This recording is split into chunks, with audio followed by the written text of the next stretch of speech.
This podcast is brought to you by Rebecca Cassells of the Rising Dawn series. Do you like violence? Do you like smut? Are you tired of the stereotypical novels of werewolf romance out there and want something a little bit different? Then pick up Sparked Revolution, Book 1 in the Rising Dawn series by Rebecca Cassells. Available on Amazon, in Kindle and paperback. You too can become a sponsor of Stories, The True and the Fictional by heading on over to buymeacoffee.com/STTATF or follow the link in the show notes.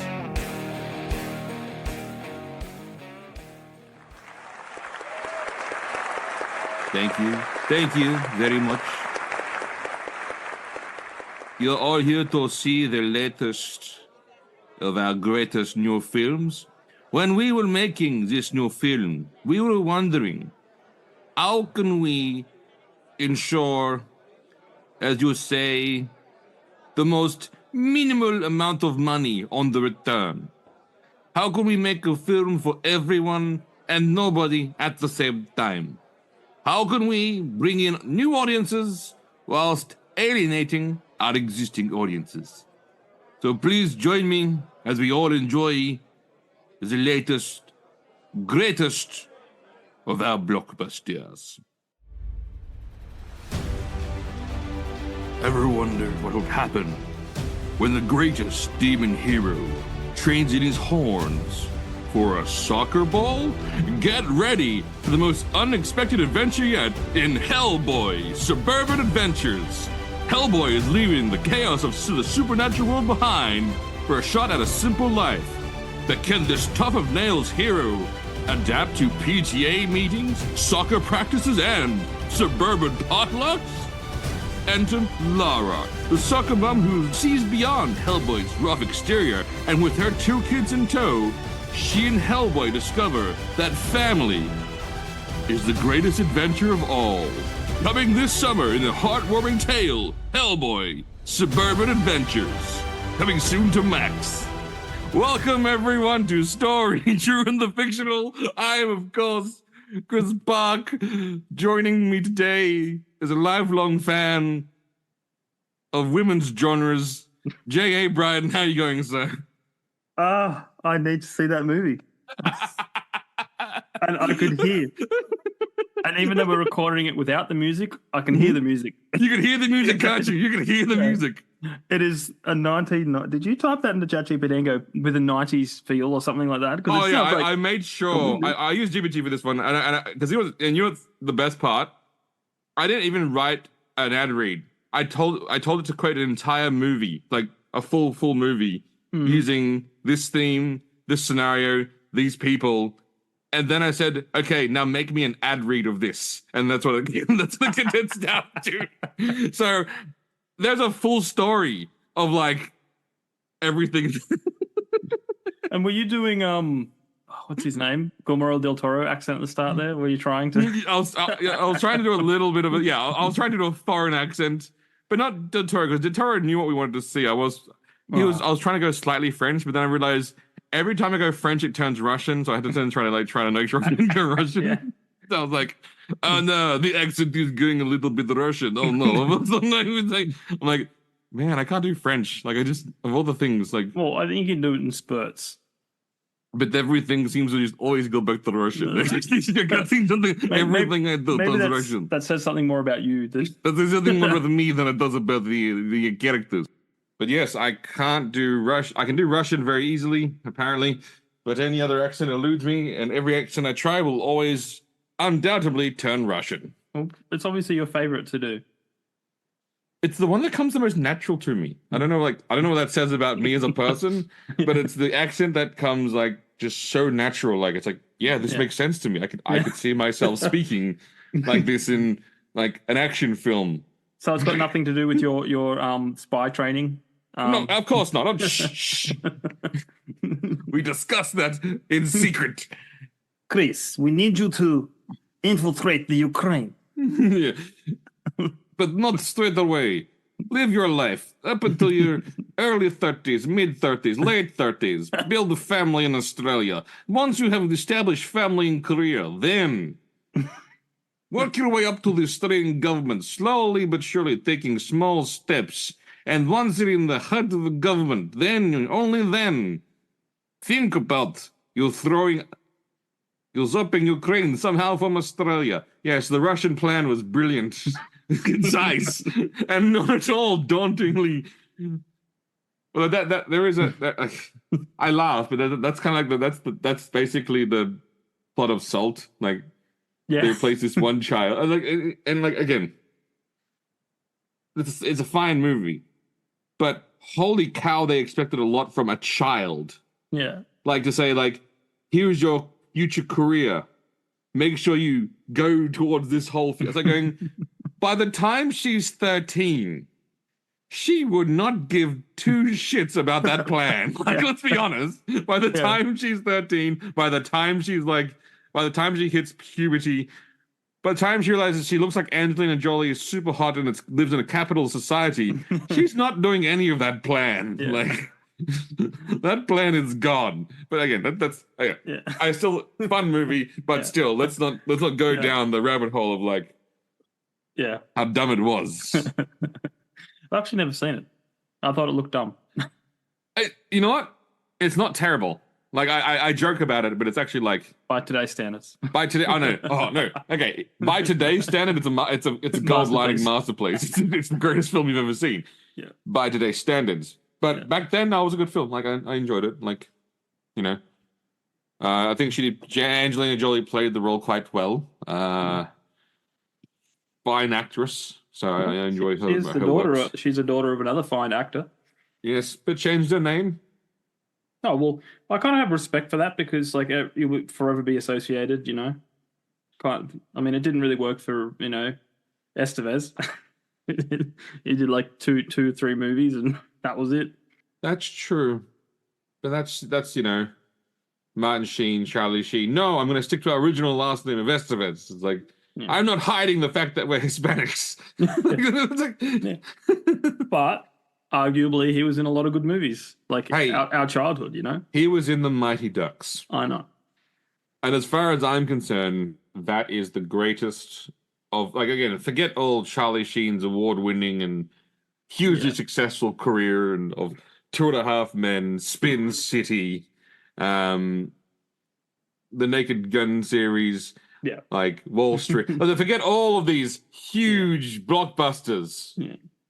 But did he do Mighty Ducks? No. Like, sorry, like, you're not even in the same school.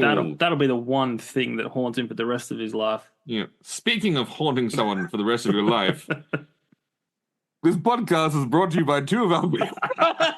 That's right. Don't worry. We do play ads for the record, Chris. So. I know. I just thought that was a perfect to give a warm mahuk to our greatest and friends of the podcast, Rebecca Cassells and Martin Kearns, even though I've yet to read his books, actually, because you know what? They're quite good. But having said that, I've not received a copy of one, so how may I? When he joins us for our next plug, Star Wars funeral episode, he will be there, and I'm sure he could, because I think he's doing an audiobook as well. Oh, I do enjoy audiobooks.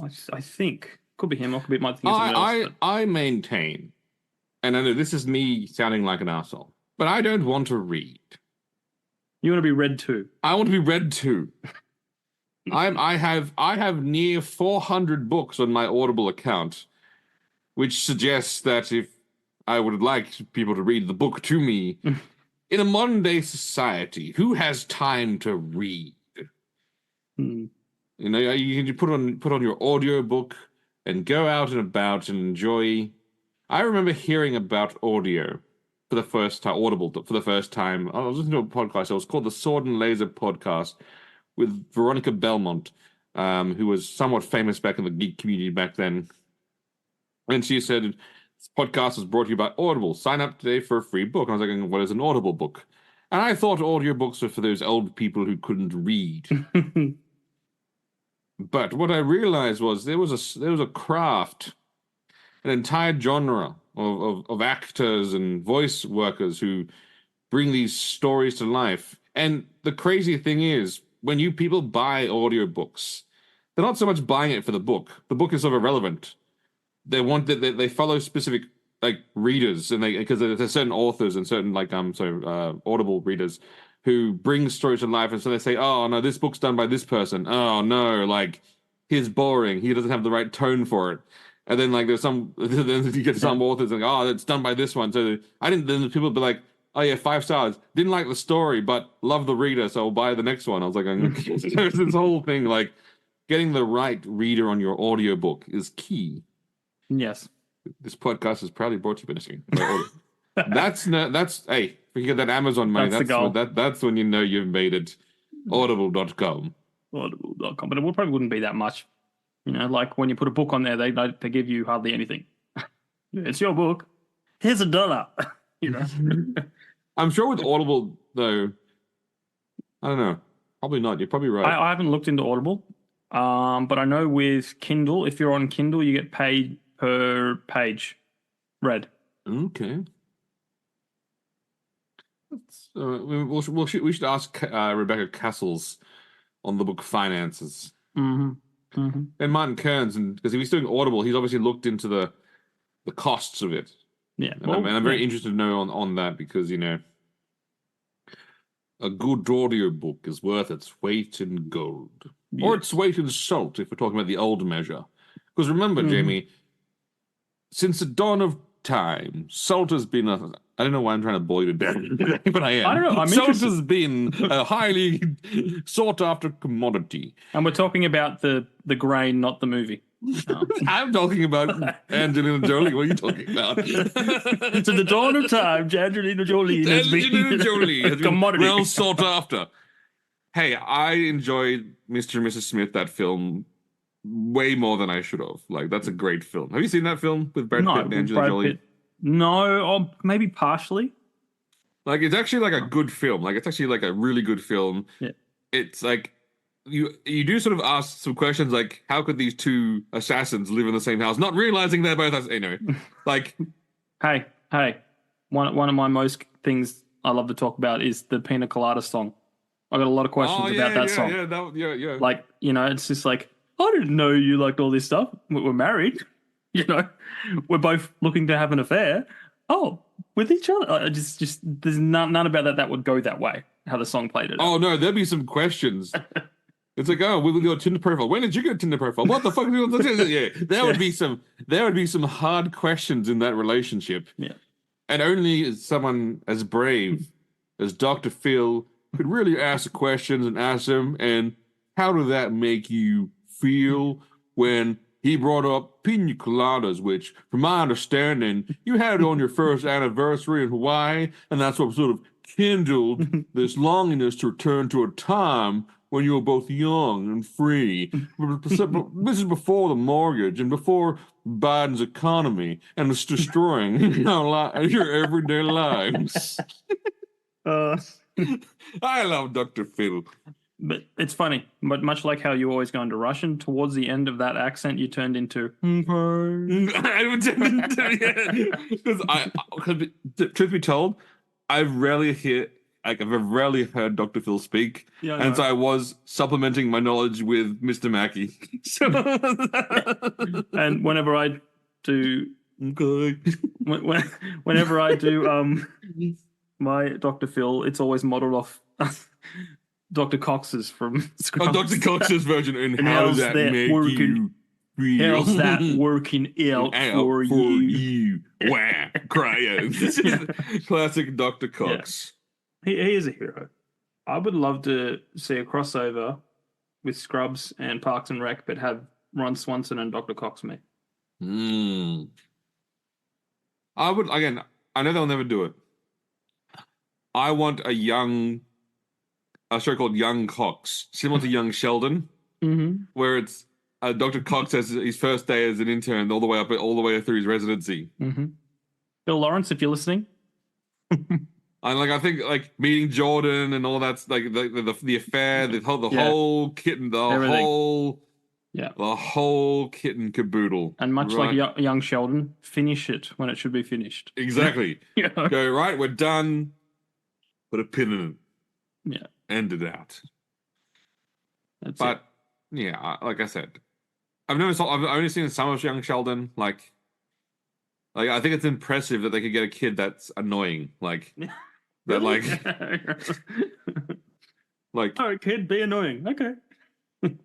the one clip I did see that made sense was when Sheldon went through an existential crisis because he and these two professors realized that zero wasn't a number. It's not anything, so math doesn't work. And they'll like vomit. Like he drew the formula up on the board, and then like the math teacher, his professor saw it and then started vomiting in a bucket. And then like another man goes, "What are you doing?" And they walked in the same room and pointed to the formula, and he said, and he saw it. Then he started vomiting into a bucket as well. And they disproved math for a period of time. It was like I was like going, "That's funny." Like that is objectively funny. Like you disproved math.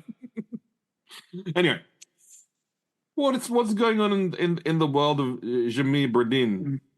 Not much really. I mean, I started a new job, which is, it's okay. It's good hours. It's decent money, and gives me a little more free time. So I've actually started writing again. Oh, beautiful. So I finished my my fifth draft of Hen's Night. I think I'll have to go back to it. Like that was a nightmare. Getting through that. I didn't want to create Mary Sue. Halfway through, I'm going like, this is a Mary Sue. I don't want a Mary Sue. I've got to give these characters more depth so they're not just like, haha. And you got to do the is it the Turing test? Is it no? That's the robot one. What's the test that? What's the test that the female writers say that you have to have a scene where the female characters are standing in a room and the conversation doesn't revolve around a man. Like that's like the test of like, did you write good female characters? Well. Yeah, no, well, there's obviously because it's about, I mean, the premise. It's a Hen's Night, but they never actually make it to the Hen's Night. So there is talk about guys, but because it's the context. Like, let's do a movie about a scene, but is every scene that way, or are they seen that they talk about anything else apart from guys? Yes. But there's also a lot of scenes where they do. Okay, you gotta balance that out, Jamie. You gotta balance that out. I leaned in a lot more with the horror on this one, more of a horror element, because they actually go into the heart of the apocalypse pretty much. Nice. Okay, that's good. For a wedding dress. Not just a wedding dress, but like they make that joke. But I've started the third one now, which was my favorite when I wrote the trilogy as a movie. But that one's been a lot more easy to get going than the second one. But that's really all I've been doing. I haven't been gaming as much, but I'm about to go on holidays, so I'll probably do a lot more Dragon's Dogma. Finish it for the second time, and then I'll be done with that. Nice. I can't think. I've been rewatching Psych. Love Psych, and all these people turn up in it. You've got half the cast of Stargate, like the supporting cast. Nice. Not there's no Jack O'Neill and big ones, but it's a Canadian show, so everyone that's Canadians come along. One of the characters, her father's played by William Shatner, and her brother's played by John Cena. Oh, so it's a but yeah, not much. I think the last thing we did together was watch Planet of the Apes. Good film. Yeah. No, but that's pretty much it.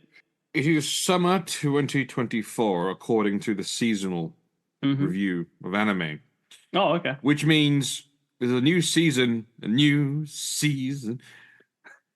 of anime has come out, and I'm going to read you some of the titles of some of my favorites. I want you to think what the story could possibly be about. Some of the stories are straightforward, like the strongest musician in the Demon Lord army was a human. That one, then fairly straightforward, right? That title makes sense. Next one is the Ocean Newbie adventurer, trained to death by the most powerful party, becomes invincible. Again, fairly straightforward. Tells you exactly what you need to know. And the first thing. The next one is Alaya sometimes hides her feelings in Russian. Again, that one's a bit more complex. She speaks Russian sometimes, and one of the like she often like jokingly flirts with this guy in Russian, but then she doesn't know that he can speak Russian, so he knows exactly what she's saying. So Oh, it's like wow. anyway, this whole thing. The next one is Days with My Stepsister. I mean, that's a solid title. That could be anything. That could be anything. It could go anywhere. That could go anyway. And when his father remarries, and then obviously he just has to share a roof with his stepsister, who is the hottest girl in his grade. I mean, this could go any direction under the sun. Yeah. And then the next one is My Wife Has No Emotion. Guy buys a robot, so but then starts to fall in love with said robot. And so the titles continue on in this vein in terms of greatness. The next there's another good one, which is Failure Frame. I became the strongest and annihilated everyone with low-level spells. These titles, Wow. they truly understand. So the title is basically just the plot. For the most part, like for some of them, yes, it's that. That's how you can know. You're looking around and go, what am I going to watch? And it's like, and you read the title, and like you read the title and go, yes, that sounds like something interesting. It's almost like a news headline. It's almost like a news headline. Man goes to shop, fights demon. There are some longer ones than the ones I've read. Like there were some ones that are like require like a breath in between reading the title. What's it like a 90s punk rock song? Yeah. Speaking of 90s punk, no, although speaking of music, have you noticed songs are getting shorter? Well, it depends what you mean. Like, I mean, because radio songs have always been pretty short for the fact that I know, but like recently, like apparently there's been this whole thing about like 2-minute songs where like some songs are now within the 2-minute mark because they understand that they're concerned about people's attention span, and so they're just trying to basically like. Well, maybe because I don't know. I grew up listening to punk rock. And the average song for a punk rock song is 30 seconds to a minute and a half. Like, so maybe I just haven't noticed, Okay, well. No, it's big. Someone was complaining about songs getting shorter. I'm like going, good. But because if they're shorter, then that's all right. Because then occasionally you get like the amazing songs of like Bohemian Rhapsody, which But goes who for, like, can listen to 7 that minutes. whole thing? Like, Hey, one of my favorite songs of all time is called The Decline by NoFX, and it goes for 18 minutes. that's too long for a song. Not when you hear it, because it's not like verse, chorus, verse, chorus, verse, chorus, verse, chorus, verse, chorus, bridge, bridge, bridge, verse, chorus, but It's a punk song. That's exactly what it is. No, it's not. It's a masterpiece because there's no chorus. If what you could say was a chorus would be the outro, but Is there a bridge? no. Is there a hook? Well, there's a hook, yeah, but it comes at like the 10-minute mark or something, Well, those are all the words I know about music. There is the full extent of the words I've heard about music. Is it more than 3 chords? And hook. I know those 2 words. Bridge, hook. No, well, a hook is like, the catchy part of the song that gets in your head, essentially. Okay, so I know a little bit more about music now than I did before. So a hook. So let's go to Bohemian Rhapsody. The hook would be "Mama," because it does it a lot. That's the hook. Okay. See, there's so much more I need to learn about this whole musical industry. Yeah, well, I still don't know half of it. And then I realized I don't care. So then I will move on from that not trying to learn about the musical industry. Me know nothing. Do you want to hear some news, Chris? I do want to hear some news, Jamie. There's a whole lot of news coming out. This is one that's pretty cool. It's late coming, but they've announced. Or Who doesn't like late coming? Zack Snyder has announced that his Justice League, is getting a theatrical release. Finally. Oh, so like the 6-hour movie? Yeah, or 4.5 or 4:20 minutes or whatever it is getting. Yeah, they haven't given us a date yet, but it's definitely happening. That's cool. Again, if it was the better version of the 2, it was superior in every possible way. It was clearly his vision, and he got to complete his vision. Yes. Again, I kind of feel like, again, I'm not saying that there's probably more to it than me simplifying it thing, but, hey, my son just died. Can you take over this film? sure, let me destroy your work. It seems that seems like Yeah. like For those trying to defend Joss Whedon prior to that, it's yeah, a little like hard now. I kind of feel that like look, I'm not saying it's indefensible, but Yeah. it's pretty damn close. Like Yeah. like anyway. Yeah. And then he got into war with Gal Gadot, and obviously, look, in most circumstances, I will side with Gal Gadot over anyone, over anything. So I'm just gonna, I'll be blunt. I'm like, I don't care about Josh Whedon's side of that argument. And it's not the fact that Gal Gadot could probably kill you, like you know.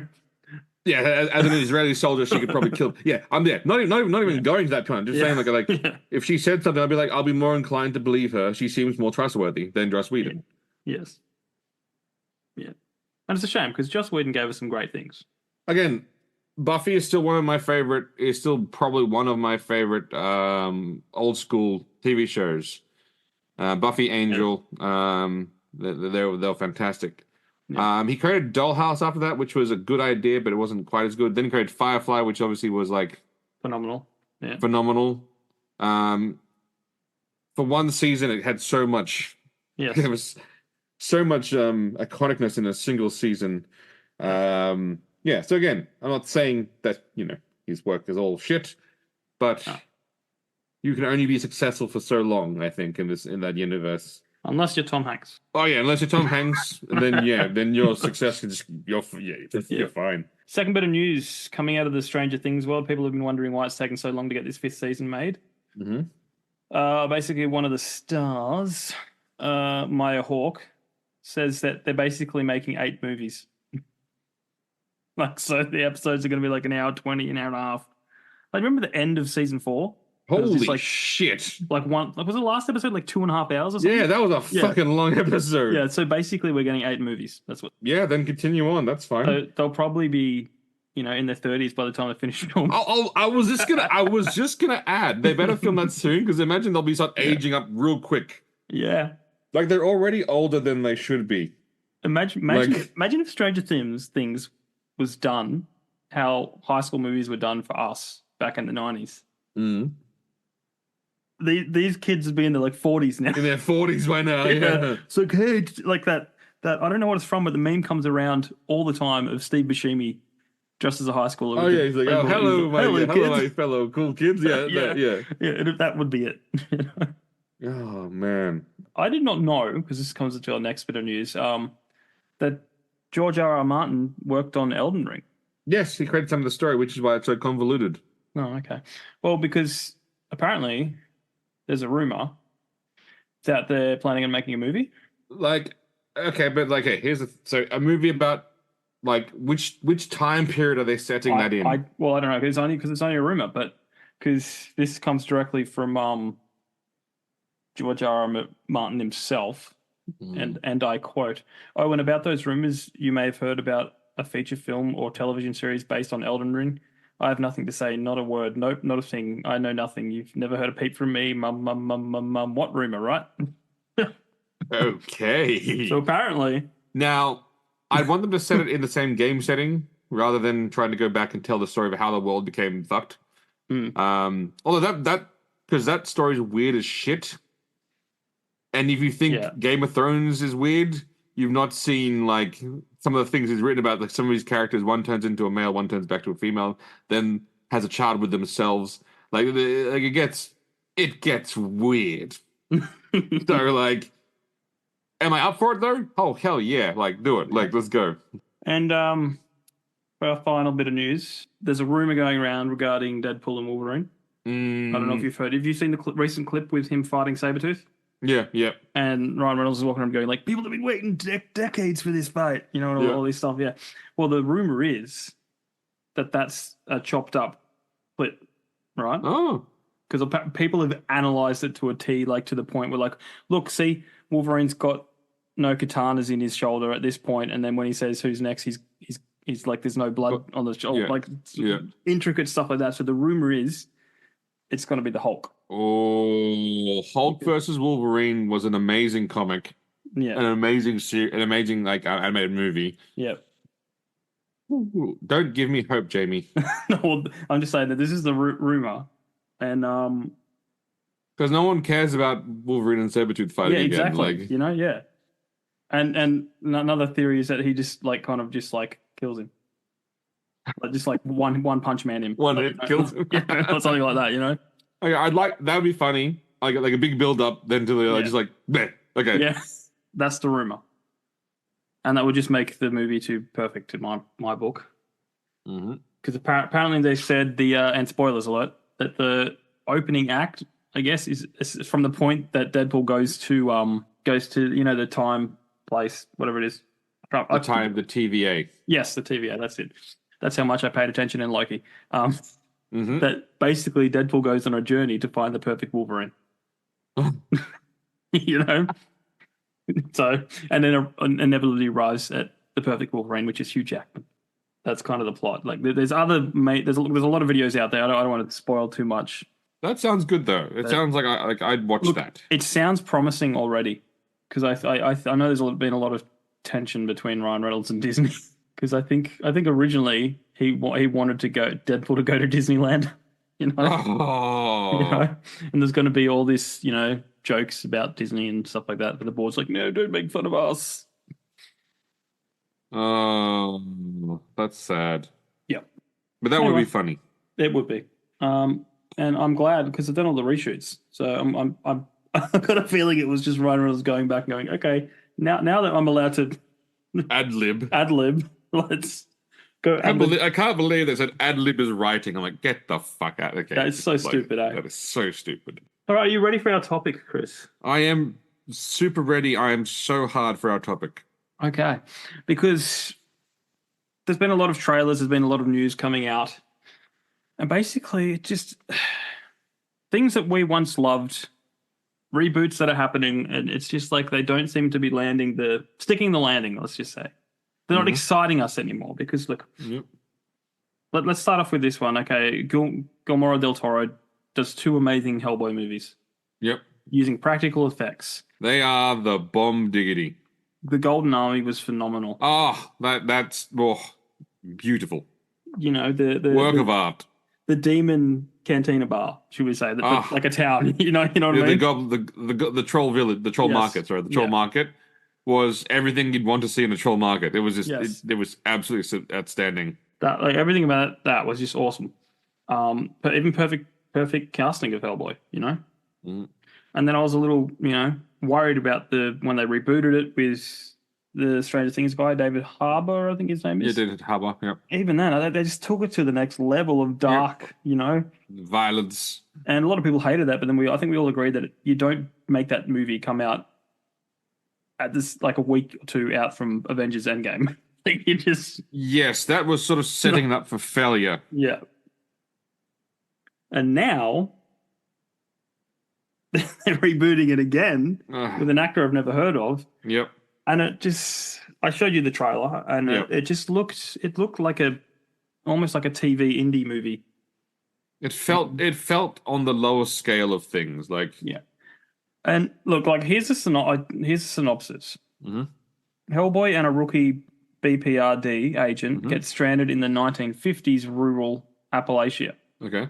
So it's already a small scale film. Yep.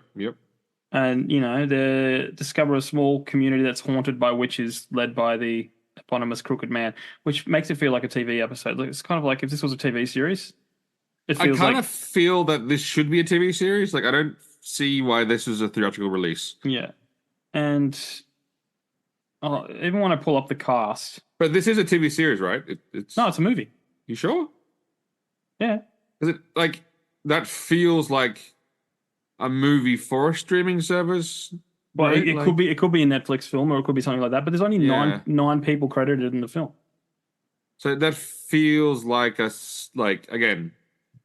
film for a Netflix or a film for Max or something, rather than like I wouldn't put that in a theater. Like, well, maybe it is coming to streaming.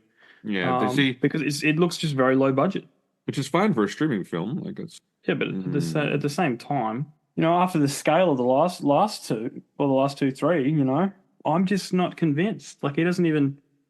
I mean, I know we're all longing for the day where he has actual hooves. You know, Oh, you know, it's not like we don't have the technology for that.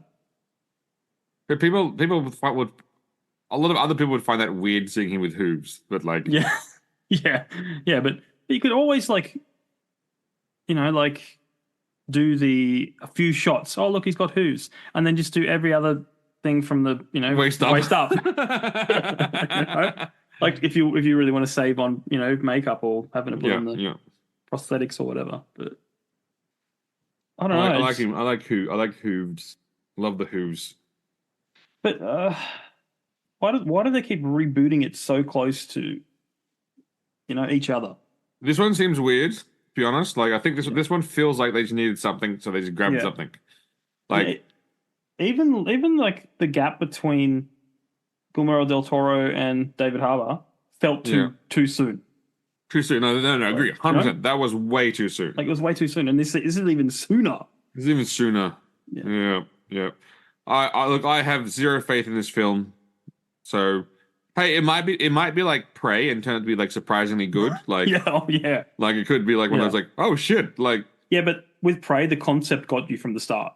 True. Like you're going like Apache Indians taking on the Prey, like that's a cool concept, Oh yeah, that's a cool concept. And now everyone's going, now do it with Japan. Like we had a glimpse of it in Predators with Adrian Brody and all that. Yeah. But that, like, I actually like this. I just don't want them to send down the Assassin's Creed path where they're just like everything, like like a British redcoat. No, Predator. I want them to go down 100% exact Assassin's Creed path, and every new movie is a different, like some other dude. Yeah, do it. So would you start on the same path like a Predator in ancient Jerusalem? Yes. Then ancient Italy. Oh, you could do David and Goliath, and the Goliath is the Predator. Dude, that is a yes. Or let's just go down the Bible path. Samson versus a Predator.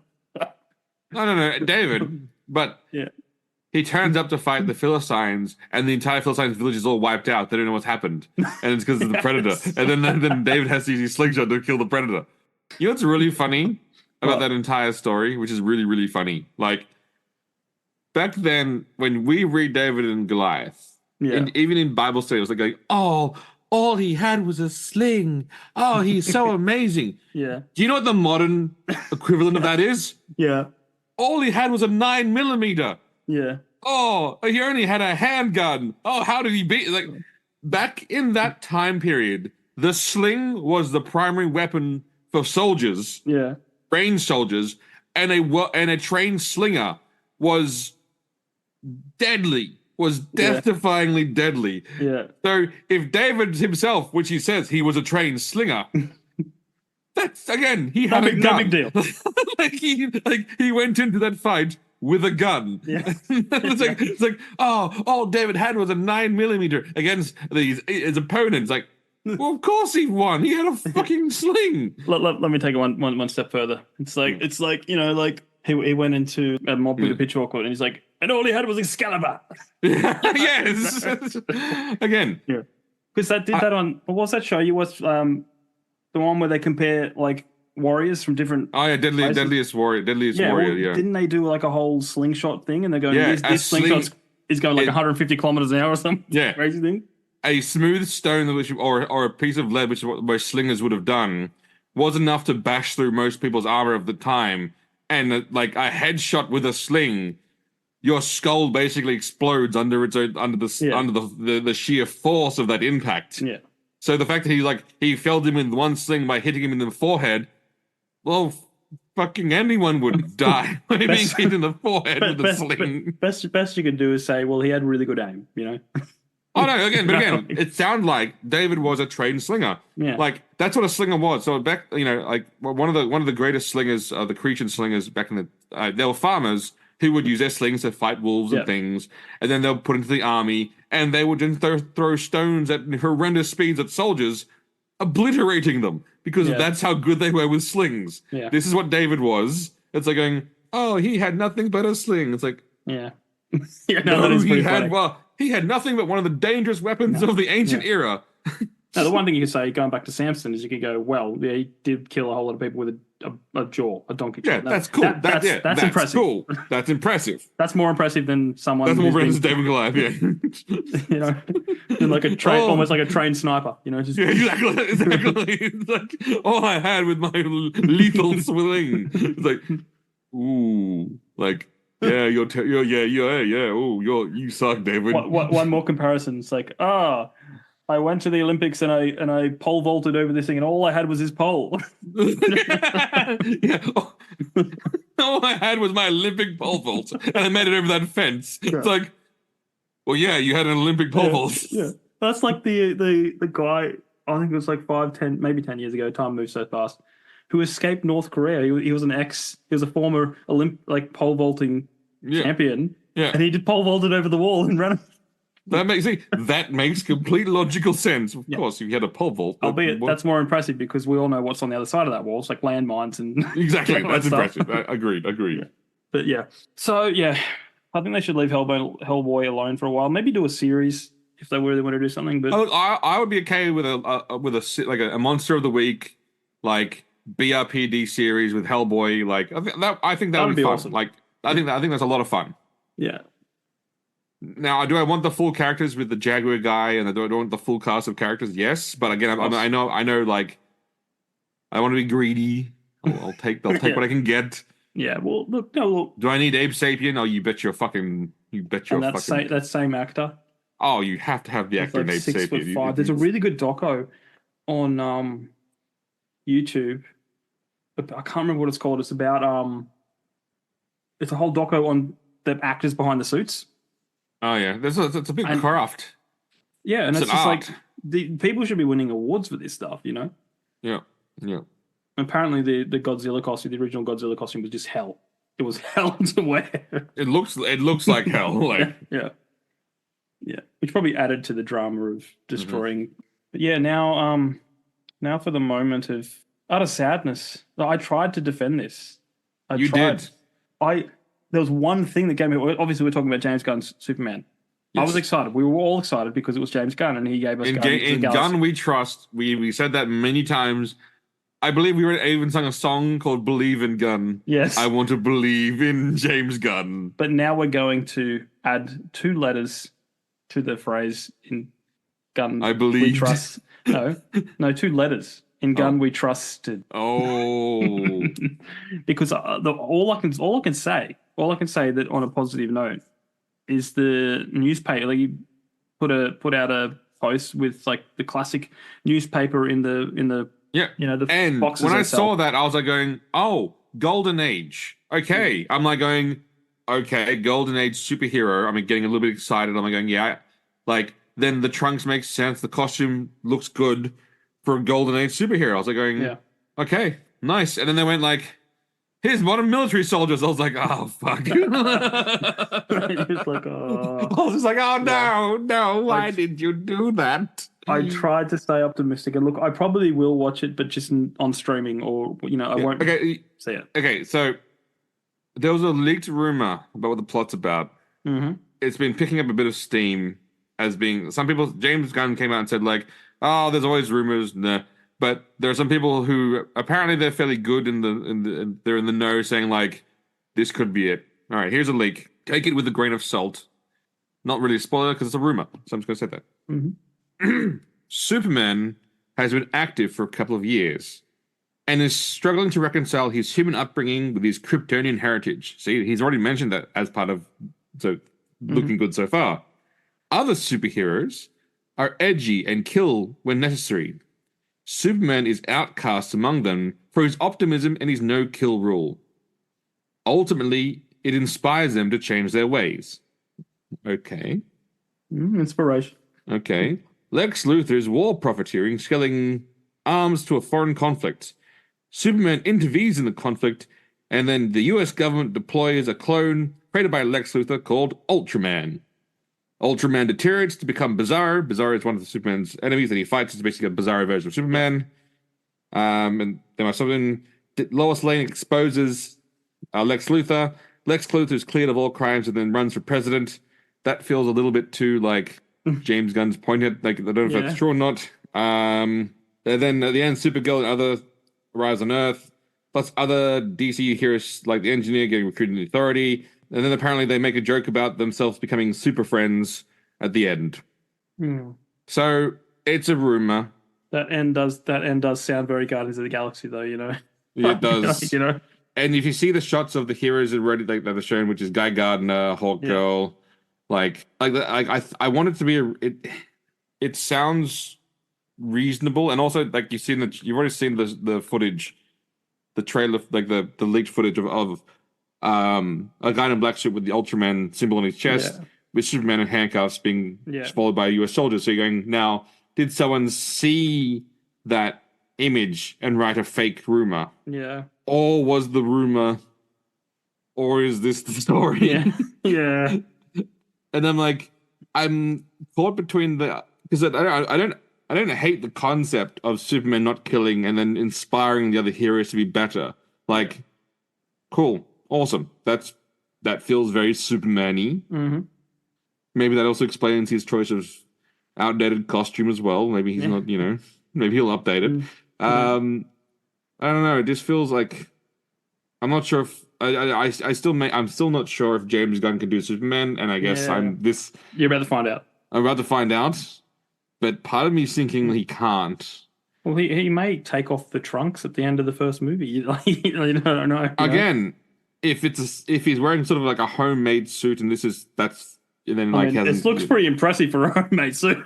Okay, have you seen any of the Spider-Man suits originally with Tobey Maguire's and Andrew Garfield's homemade suits? So let's not pretend that we're beyond. I think from memory, Andrew Garfield bought a suit that was already made and then changed the color or whatever. So he didn't really hand knit it or anything.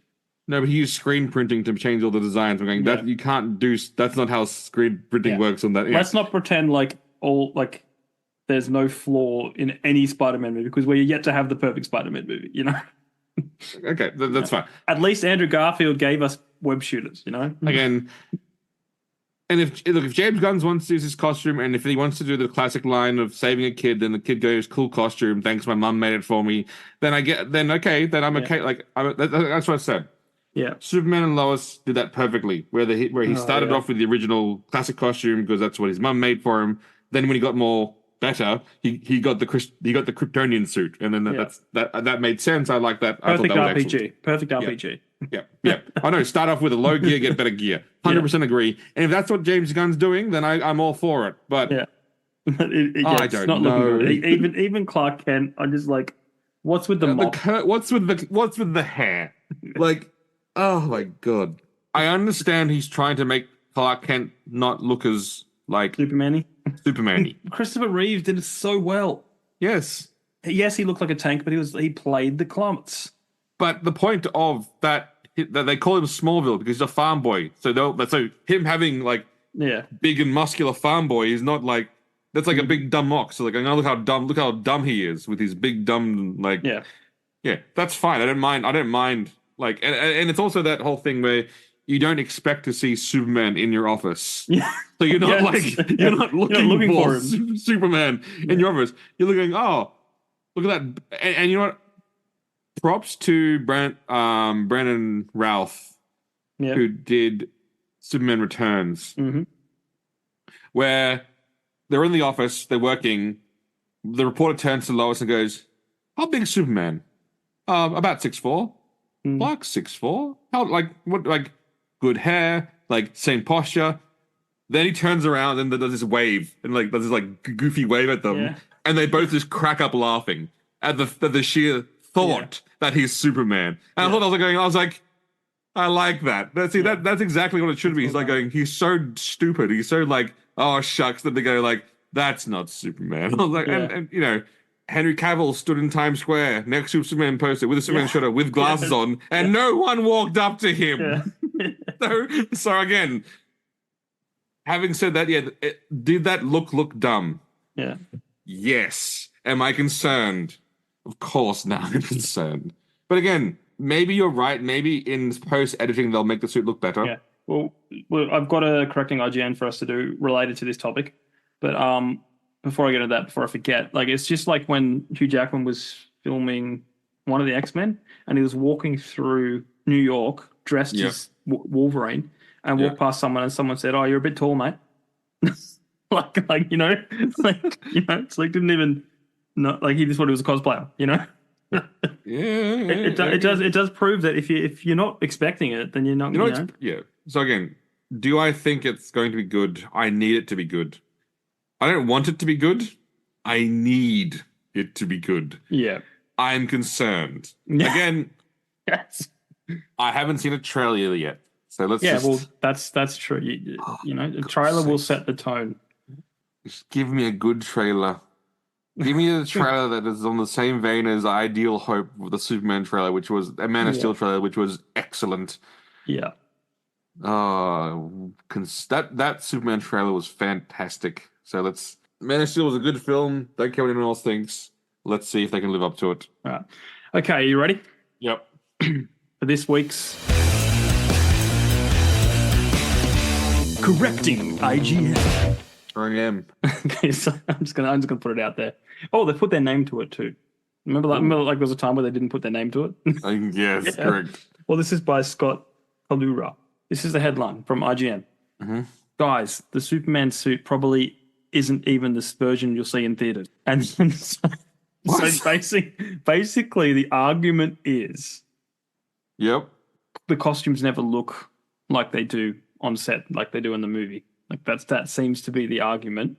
One of the points he makes out was it was watching the making of the first Christopher Reeve Superman movie, and they said they had about 6 or 7 different capes, you know, depending on the needs of the scene. Yeah, it's because the cape needs to blow in certain directions, so you or have certain feels. Yeah. So sometimes you'd have a heavy cape that doesn't move, versus sometimes you'd have one that has like wires to make it like go in the right direction you need it to be. Yes. Yeah. Okay. But that didn't change the suit. Yeah, I know. Yeah, So like I had a quick skim of the article, but it is basically saying like, oh, they'll fix things in post and all this stuff. But he's still going to be having trunks.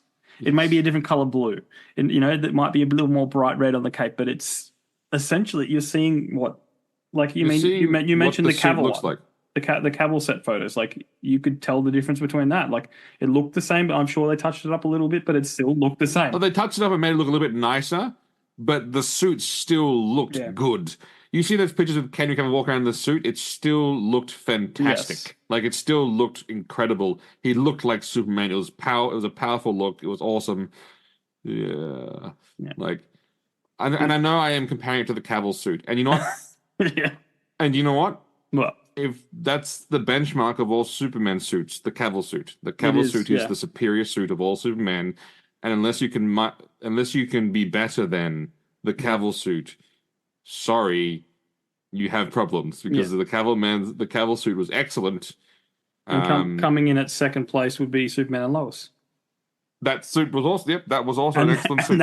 And that's a TV Superman suit. That's a TV suit. They saw the Cavill suit and went, "Let's do the Cavill suit," and they basically did the Cavill suit on a TV budget. Yes. Yeah, so the biggest major point, because it's all in red letters, the red letters of IGN, it says, once the production enters the visual effects and editing stage, the super suits can and most certainly will undergo an entire overhaul as well. This dude doesn't know how movies are made. Doesn't sound like, and you know what, he works on IGN, so he should understand that you can make it, you can touch up visual.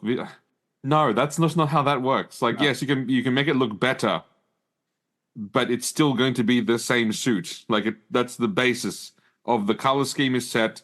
Yes, they might, they could make the blue shimmer and have patterns move around it. But guess what? It's still going to be the same suit design because that's not how that, like that picture that James Gunn showed as the first reveal of the suit, that was with touching up. That was with digital effects. That's what the suit's going to look like. Mm-hmm. So... And just for fun, I'm going to send a photo of this guy. There's so much optimism. They're going, they'll fix the suits. They're going, they will not fix the suit. The suit is the suit. This is the horror. How old do you think this guy is? I just sent you the photo. He looks like... He's not even a kid. He looks our age, or maybe older. Yeah. So he should know better. Yeah, I'd say he's probably older than us, actually. He looks like the era when IGN used to be good. Yeah, When- correct. Was it Naomi Kyle when she was? Naomi Kyle, yeah. They had it an was just era like of good writers, you know. good IGN. And when IGN trusted, when in IGN we could trust. That was a long time ago. But to your point, do I think can they make the suit look better? Yes, but it's still going to look the same, if not similar. Like it's not like it's going to be like drastic improvements, and they're going to just unless James Gunn decided to shoot it in one suit, then in post production completely add a new suit over the top of him, completely CG like Sonic the Hedgehog. Yeah, like if he was going to do that as a bit of as the giantest troll in the universe, I'd okay, cool. That. I'd respect that. But also, if I was a studio greenlighting the budget, I would say, hey, how about we don't do that for a bit of a laugh? Unless he's like, because he's been doing films for a long time, major blockbusters, so he probably knows how much money he's got, probably knows how much money he'll need.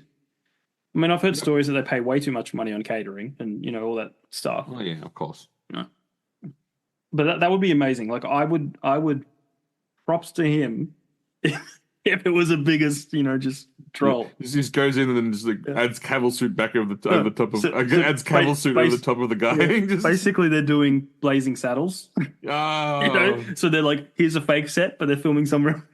If they came out that they filmed they photoshoot they themselves took the leaked photos and put it out there and it was all just fake, I would say, well, I'll be like, bravo. Like, look, having said that, James Gunn did give us Star-Lord.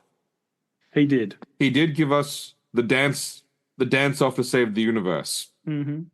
He did give us Peter Take My Hand, one of the greatest scenes in cinematic, like that powerful scene where they all join hands and basically say we're the guardians of the that was top fucking flight. Like that made Marvel. Like, screw you guys. So should he get some trust? Yes, but I give that trust very hesitantly. Yes. Yeah, well, because again, you've made this point a few times that he's an expert in the anti-hero. Yes, 100%. Like, he's done that with he's shown that multiple times now. He's super. He like Guardians of the Galaxy. Anti-heroes are his forte, and he's very good at them. He's the best at them. Yeah. Even his Suicide Squad. Yeah. That was amazing. Yeah, Peacemaker. Fantastic anti-hero. Like that. Even the Peacemaker TV show, fucking awesome.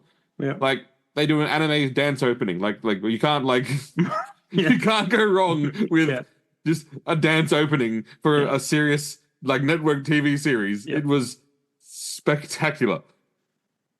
And the best thing about the Peacemaker's TV series is at the end the Justice League shows up. After he'd already defeated the villains, he's like, "Oh, now you fucking guys show up! Oh, now you fucking It was, and it's very funny. Like, they have the Batman, it's all grayed out, and Superman you can barely see, but you can see the silhouette, and you see the Wonder Woman outline, and then you see the Flash, and you see Aquaman. They're real actors there because obviously they'll still they didn't know who the other actors are going to be. So then that was it was to me, Gunn. Like I said, I think I'm concerned, but James Gunn. Do I? We have to give him some trust again, because remember. Yeah. Do you think he would have taken on this job if he didn't think he could do Superman? Yeah, that's a good point. Yeah. I think he would have said, "I don't think I can do it. Have someone else come in and write it." Yeah. Or I think if he thinks he can do it, he's going to do it. Yeah. And he might be able, again, he might write the greatest Superman of all time, and then we're all staring going, I don't care about the trunk. See, that's a fucking awesome Superman. Well, it could be the story. The story could be phenomenal, and you're just going but I don't like this. But I don't like. But then you're just still captivated. You just don't know. Again, I'm going to save judgment until I see at least a trailer. I need to see a trailer. Agreed. I'm going to try and save judgment because it's just not looking good. It's not looking good. No. But I can try. We can try. Yeah. And Jamie, that flashing blue light behind you is fantastic. It's like a bug. It's a bug to I feel like a bug to a fly zapper. Yeah. Yes, my Iron Man. Oh, the blink. It's got blink mode, and it's got There you go. The Iron Man arc reactor. Yes, Chris got it for my birthday this year. You know what's really funny? They actually have the Mark II in the same design. Oh, wow. And then I was going, but why? the Mark II never had like proof that Tony Stark has his heart in it, but it's still the same proof that Tony Stark has a heart in it, but with a Mark II reactor. And I'm like going, no. Doesn't work that way. That was the Mark One. That's the product. That's the Mark One. Yeah. Anyway, that was a great film, Iron Man. I just like the original Iron Man film. The first one. I mean, it kicked off the entire MCU. MCU. Yeah. So this is what I find the most. The three most important films in the MCU. First one, Iron Man. Mm-hmm. Second one, Winter Soldier. Yep. Because that obviously just boosted everything, and everyone's like, "Oh my god!" Oh, then the whole thing, bringing us back to James Gunn, the whole MCU hung on the success of Guardians of the Galaxy. Yep. Because that was a film that tied space and Thanos to Earth. Yeah. You know? And I still remember seeing that on an advanced screening and then trying to tell you guys all about it. And you go, like, trying to not spoil it, but trying to be like going, this is the greatest thing I've seen. I was on a road trip with my dad at the time. Mm-hmm. And you said, go to the movie, you got to see it now. And I remember going, Dad, we're going to a movie theater. Like, right now. Like, well, not right now. I think it was like that not the next day. Yep. Like, we got to there ASAP. Yep. And wasn't it not it was fantastic. Spectacular. It was fantastic. Like I said, I like that whole trilogy. That whole trilogy was, I thought they did very well. Again, I have faults of the last film. I do. Like, he could have got them together with the jump. I thought that was a missed opportunity. But again, and you know what? Everyone says the same fucking thing about that one scene across the internet. So I know I know. Yeah. Like, because clearly James Gunn watches anime. It's obvious. It's clear. So we were expecting the anime moment there, and I'm like going, we were expecting, you know, Edgerunners, Dave and Lucy, where she just brings them out of cyberpsychosis because of her love. It's like going, that doesn't happen in real life. That can't happen. But it's anime. Shut the fuck up. Yeah. Like, we were expecting that. We were expecting that. We didn't get that. Having said that, he might have done that just to sort of say it, like, to give it like a. Leave the fans with almost like a bittersweet farewell. That might have been his plan. It may not have been his choice at the same time too. I reckon I'm going to assume that he wrote multiple endings. Yeah, like with the Heath Ledger Batman. Yeah, originally he was going to die. Yeah, on that building drop, and they filmed two different endings. So I'm gonna assume it'll probably be the How I Met Your Mother thing. He filmed two different endings, and then the studio went, "We're doing this." I think if it was Gamora and him getting together, they would have gone back to Earth, lived their life out like peacefully. Yeah. That takes Gamora off the board as an MCU character. Yeah, and I think maybe Marvel said no. We want to basically use her again later on. Yeah. So I think maybe that's also why he had to leave her on the board. Like, but still, like I said, that great film. Almost perfect. Almost. Yeah. Almost, yeah.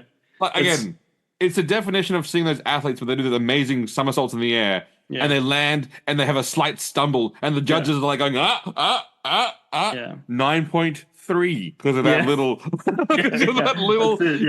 your knee twitched, 9.3. It's like, am I being the Russian judge sitting there going, the double flip looked perfectly, but your knee twitched when you landed from standing handspin. That to me is a -3 point deduction, 90.3. Oh, look at that. The Soviet Union athlete now wins because of my scoring. What a coincidence. I can't believe the Soviet Union athlete. Yes, I know I am, but who cares? Yeah. And that's I think that's a good place to wrap it up. I think it's been a little bit shorter than the last one, but we had a lot of to talk about. We got through it. But now it's my turn, Chris. I mean, we've already mentioned our sponsors, and you guys know thetrueandthefictional@gmail.com if you want to reach out to us. Send any dick pics. Preferably Richard Dixon or Dick Grayson. Or, all the pictures of all the dicks you could find. Dick Tracy. Yes, I was about to say that. My favorite is Dick Tracy. I just I remember watching that as a kid going, yay, Dick Tracy, but I don't remember anything about it. I have no idea. I didn't even know. I didn't even accept tons of pictures of Richard Nixon. Yes. just send in all the dicks. Alphabetical order. No, not alphabetical order. Chronological order. Whatever chronological order you Chronological want. Whatever you want. Instagram is stories_podcast. But I'm going to take us out on Chris. You began on a Chat GPT intro. Wonderful, fun family film there. Yes. First time I think Hellboy's ever been in a fun family film. I know. Well, I'm going to end on a Chat GPT Superman thought. Okay, go for it. All right. Isn't it ironic that Superman wears his underwear on the outside to make a fashion statement, yet he's completely impervious to wedgies? The hell? That's what ChatGPT came up with. Wow. Thank love you. it. Thank you, ChatGPT. ChatGPT. We're going to have to do another ChatGPT episode at some point. Just We are. pitching. Honestly, like, I have typed in something on my phone for the Star Wars episode. And I don't know if I want to read it because you'd be depressed of how good it is. Because it's a script that I made ChatGPT write, and I was very detailed with what I wanted to of what it should be. And I was really going like, you see, Disney, it's not hard. Even AI can do it. Even AI gets it. Yeah. So guys, we are doing a Star Wars funeral episode. We've got five people coming on. So it'll be me, Chris, our sponsor Martin Kearns, Neil Cassells is coming back on, husband of our sponsor Rebecca Cassells. He will be joining us at like 1 a.m. So it's going to, very important to him. And then Matthew Holmes, the director, filmmaker that we've had on a few times. He loves Star Wars. Yes, he is award-winning. He is an award-winning filmmaker. Who makes a film genre that I'll never watch, but Well, actually, he dabbles in a lot of different. So his first film was a period piece about I think 1930s or 40s, but just two brothers just traveling to Australia. So probably what you call it a bit of an indie film. But then his second film was a bushranger film. Then his third film, which just came out recently, was The Cost, which is basically a thriller where I think this guy kidnaps and rapes this girl and then kills her and then gets out of prison early. Ooh. And vengeance. Pretty much but it's just two normal dudes. It's like a husband and brother plan this thing to a T, kidnap him, take him out to the bush. And it's got all the tension, to the point where the dude wakes up while they're filling up petrol in the station. He's banging on the boot and all that stuff. And then they go, crap, what is this guy starts banging on the roof. Yeah. And then and then the cop pulls him over. There's a tail light out. Just and the body's in the boot. And he's like, just open up the boot. I'll fix the light for you. No trouble or whatever. They go, oh, God. It's just so much tension. No. It's brilliant. It's on Stan. It was on I think they got to number 2 in Australia for a while. Nice. And then his next film's a war film. So okay. I'm keen on a war film. Yeah, he's downright brilliant. He doesn't like Australian stereotypes. He just wants to make a good film. So it's good. And because of that, he doesn't get funding. Because the government's then he should go back to where the funding is. Good day, mate. Yeah, but again, shrimp on a barbie. Yeah. Or you should go the path. You should make a film about the Russian trying to infiltrate the Australian government and taking a very long time to do it. I think it'd be an excellent film. Yes. He can call it Pepper. Oh my God, that is the best name for a film. Yeah. Anyway, it could be in the condiment expanded universe. Salt, pepper, and everyone's least favorite time. And paprika. Everyone's favorite female hero. As long as the villain is coriander. Coriander. No, they're a team. Salt, pepper, paprika, coriander, and thyme. And then coriander betrays the team. What was the thing when, on How I Met Your Mother, when Ted was always the third wheel, and it was like, hey, we went as salt and pepper and cumin. Was it cumin? Cumin, yeah, cumin. Salt and pepper and cumin. It's like, oh my gosh. Okay. Yeah. That needs to happen. All right, we'll pitch it to him when he's on. Right. But yeah, look, there's no set date for that one. We're filming it in a couple of weeks, so maybe a week after, depending on how long it takes me to edit it. Yep. But we can't wait to give Star Wars the send off it deserves. Mm-hmm.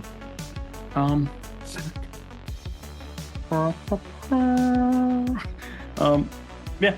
Well, guys, thank you for listening. Yeah, we'll catch you next time. Catch you next time.